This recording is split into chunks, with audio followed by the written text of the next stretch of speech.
Olá, seja muito bem-vinda. Estamos de volta aqui com a Gisele Miranda, no nosso segundo episódio com a Gisele, mas o nosso do Dentro para Fora, o oitavo episódio.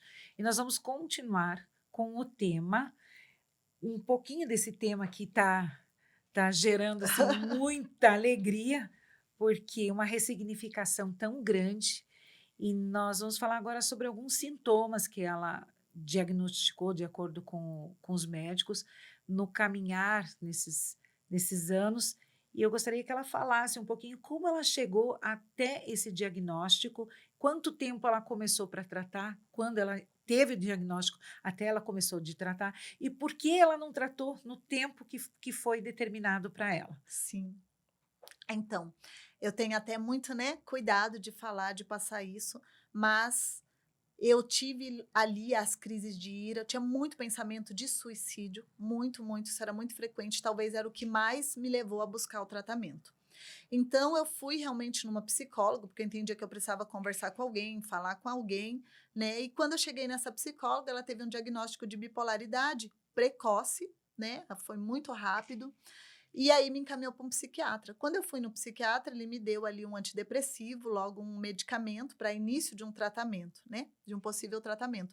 Porém, nessa época eu também estava chegando a minhas descobertas da minha crença religiosa, né? Eu hoje, como crença religiosa, eu acredito em Jesus, eu, né, acredito no cristianismo genuíno de Jesus, de uma igreja reformada por Jesus. E com isso, quando eu cheguei na igreja, eu fui muito bem recebida, muito bem acolhida, porém os líderes religiosos me falaram para eu rasgar aquela receita e tratar aquilo de forma apenas espiritual, né? E eu realmente mergulhei naquilo, eu sou muito intensa, é do meu temperamento, é do meu diagnóstico, né? E aí, com isso, eu fui numa intensidade muito profunda, mergulhando, lendo livros. Eu lembro que teve um ano que eu li 15 livros sobre o mesmo assunto, para entender melhor aquilo que acontecia comigo. Se era espiritual, então eu sempre fui muito de ler, de buscar. Como eu estava falando aqui nos bastidores, eu sou uma inconformada. Então, eu sou uma Eu adoro. inconformada com a minha história, sou inconformada com algumas coisas que as pessoas falam, é assim mesmo. Não, não é assim É, mesmo. não é assim mesmo. Se eu Não posso é fazer um pouco de mudança, se eu posso trazer um pouco, eu vou de trazer. melhoria. De melhoria, eu Sim, vou fazer acontecer, se tiver nas minhas mãos. E quando eu peguei a minha vida assim, eu fui mergulhando nisso, né? Porém, eu fiz tudo ali que a religião me coube na época. Muitas coisas hoje eu não acredito, muitas coisas eu não vivo, tenho como entendimento que está fora da Bíblia, fora da palavra de sim. Deus. E não encontrei a cura que eu queria, não encontrei a libertação que eu queria. Eu encontrei a cura e a libertação para as coisas espirituais. Eu tenho experiências incríveis, até o último capítulo do livro eu conto essa experiência, porque essa experiência faz parte do meu encontro com Jesus. O último capítulo do livro fala disso.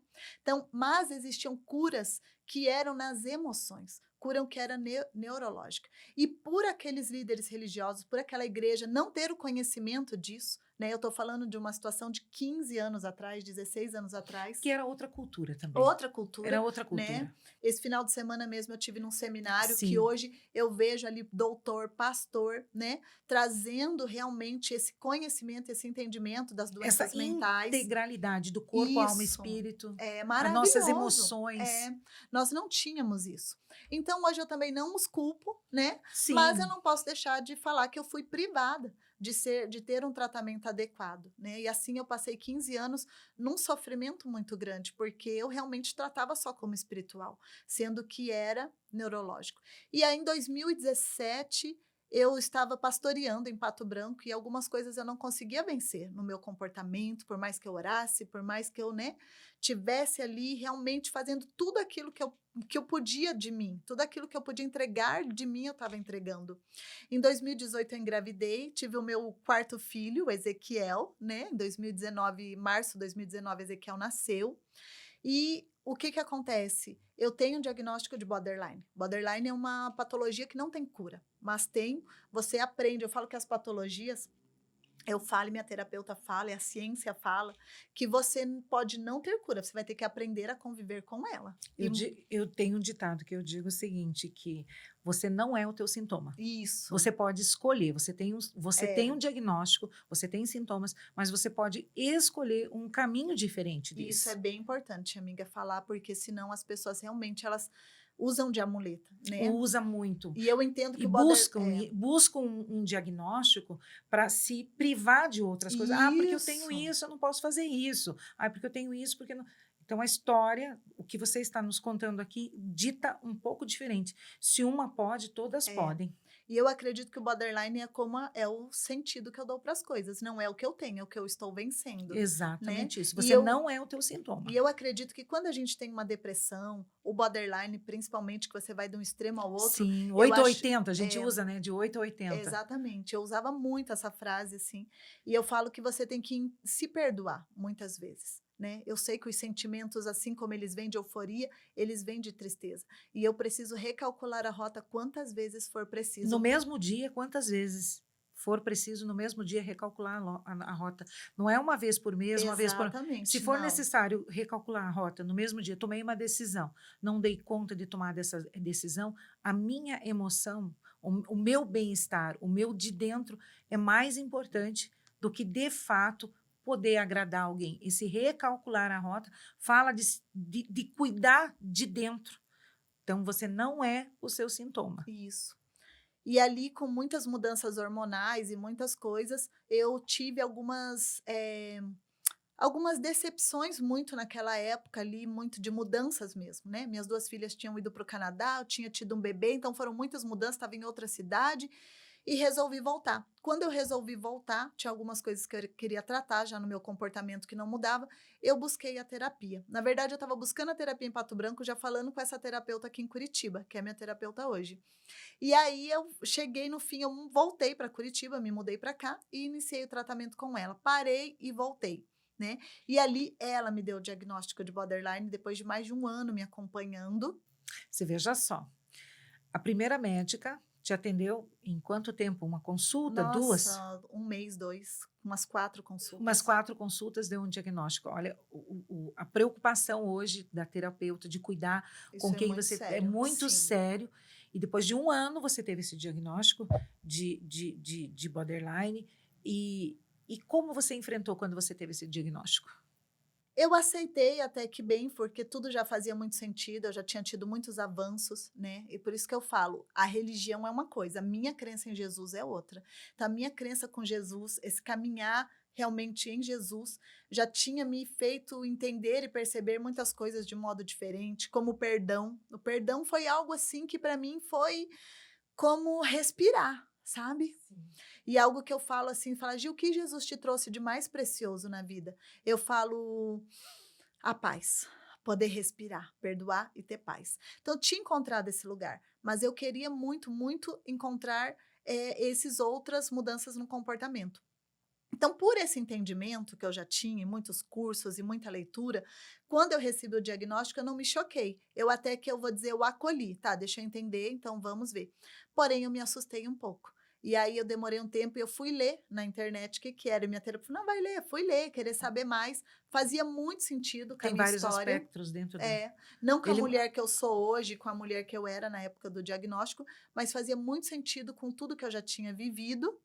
E eu, né, eu tenho a minha fé e eu falei, Senhor, por que agora?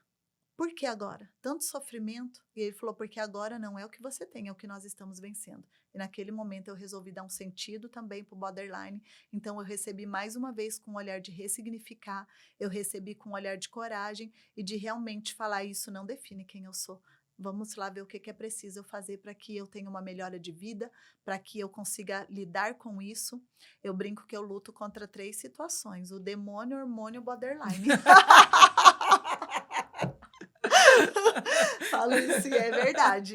Então eu falo, quais são as batalhas que você tem? Talvez é uma depressão, talvez é hormonal, talvez é espiritual, talvez é físico, né? Eu falo, defina as suas batalhas, nomeie as suas batalhas e decida vivê-la. Você não vai ganhar todas de uma vez, mas você vai encontrar pessoas no caminho para lutar com você, lutar muitas vezes por você, e você vai vencer uma batalha de cada vez. E é isso que eu faço com a minha vida. Uau, Gi, uau, uau.